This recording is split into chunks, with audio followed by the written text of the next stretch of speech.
hot. But it's still that brand of coffee I bought that doesn't taste good.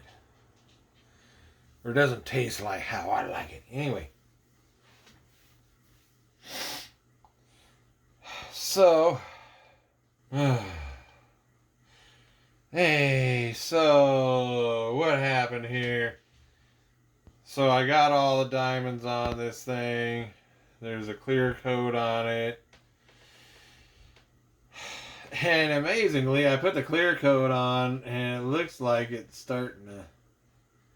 bubbles are showing up. Anyway, then there's some diamonds, the leading edge, very leading edge. I'm going to have to get something that'll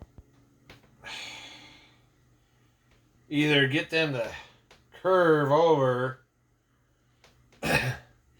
curve around that leading edge, or I'll just trim them off, put a little silver, make it look like it weathered or something.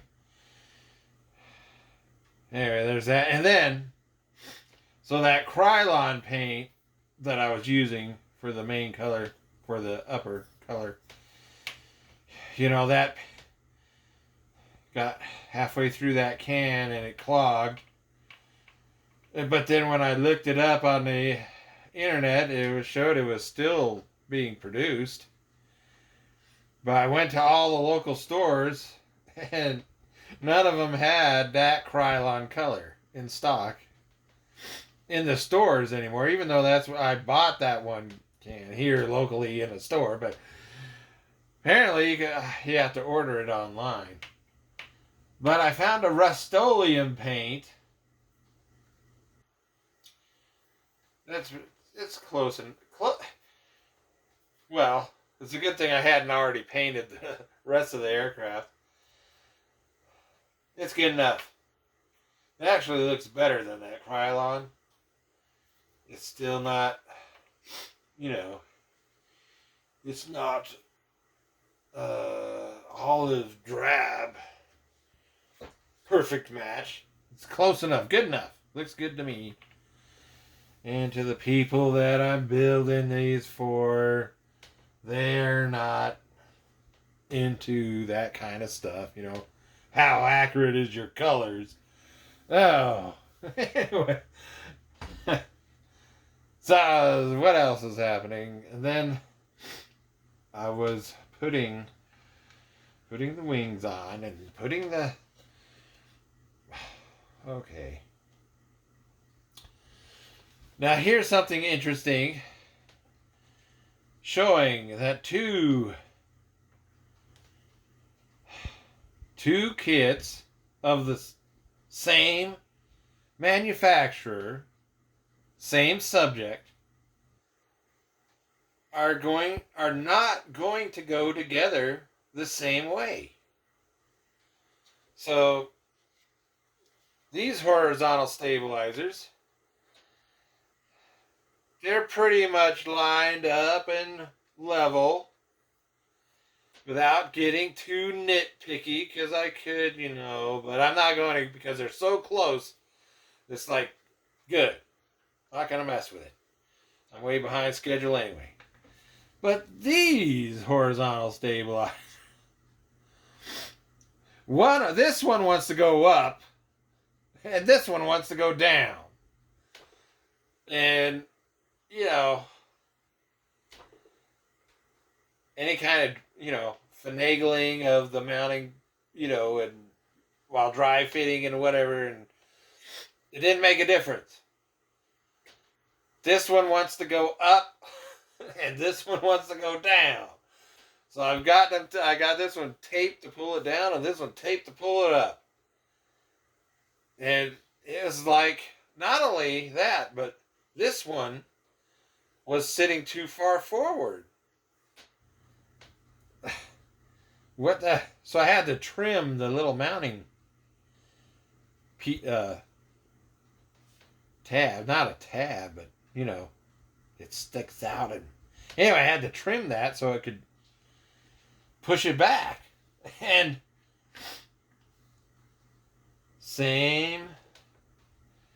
it's the same kit, manufacturer of the same subject, but it's just going together. So this is just an example that you cannot rely on just one review in a magazine or somewhere saying, "Oh, this is such a great kit." Because have you ever done that? Read a review in those magazines long ago, where such a great, well, not even long ago, maybe 10 years or 15 years ago, it just great kit, and you go to build it, you're like, this is a piece of crap. I've had several experiences like that.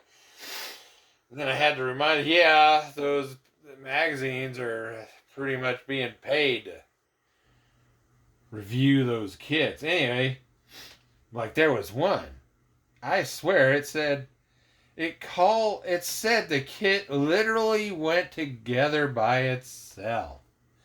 And this was one of those newfangled monstrosity part number kits out of China. And it said it literally went and it was a tank model. And I look at it, it's like, no friggin' way. I didn't even open the parts bags or anything. I was just going through. There is no friggin' way this thing is gonna fall together. You know, I grew up with the original shake and bake model tank kits by Tamiya. Those are the real shake and bake tank model kits. Anyway, but oh yeah, something else. These are newer issue P-47 Razorbacks. And something else I noticed about, so when I put the wings on here, I don't know, well, the lighting might not be good enough, but they didn't go together without a lot of glue being squished out from the gap, plus the gaps. Especially on the underside, there's gaps. And you know what? I built this kit. If you watch my previous videos of my P-47, you go all the way back to the first one. I first built this Monogram kit in 1977 when it first came out. And here it is. I found this while going through my father's estate in February 2019, and I had totally forgot about it. But maybe you'll be able to see or notice when I clean off the Mojave Desert dust. Oh, there it goes right in my coffee. Anyway. I built this in 1977. The glue didn't squish out, and there's no gaps. And same thing with on the horizontal. Probably the lighting up here, lighting by my camera is not going to let you see it, I guess. But underneath, there might be a teeny tiny gap on that. But no. Let's see. I'll hold it that way, maybe. No. Nope. No gaps. There's the original copyright. Oh, yeah, I gotta get better lighting up here. Anyway, and there's no gaps. Everything went together. So much better on that original issue Monogram P-47 than on these later issues specifically the made in China issues, which these are a combination of this. So the dark colored parts are Monogram from 1980. The gray color parts are from Revell Monogram, late 1990s. Or actually, it's a little confusing because the parts themselves were stamped with a different date than what the box was stamped with. They were stamped with a later date. And anyways, they're made in China. And I think the 1980 Monogram parts were still being made in the U.S. But this is kind of...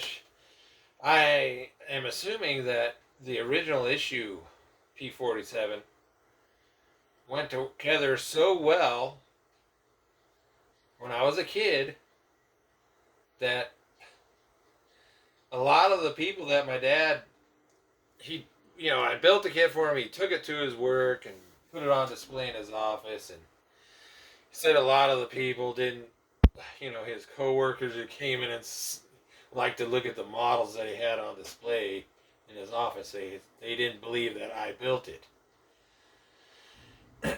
Well, it might have to do with the molds were brand new, fresh. Maybe that had something to do with it. Because these later issues are just not going together as well. The other thing is the detailing on the face of these engine fronts. Like in an earlier video, I said it. My painting of the engine front in there, it's like the detailing stood out more, and it was easier to paint the details, and it looks better than what I painted on these. Anyway, that's where I'm.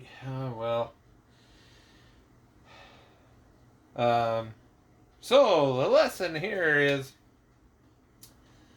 if you want to build a Monogram P-47D Razorback, then you need to get your hands on the original 1977 issue.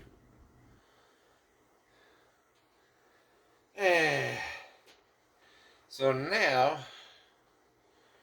I have to get to the other two kits.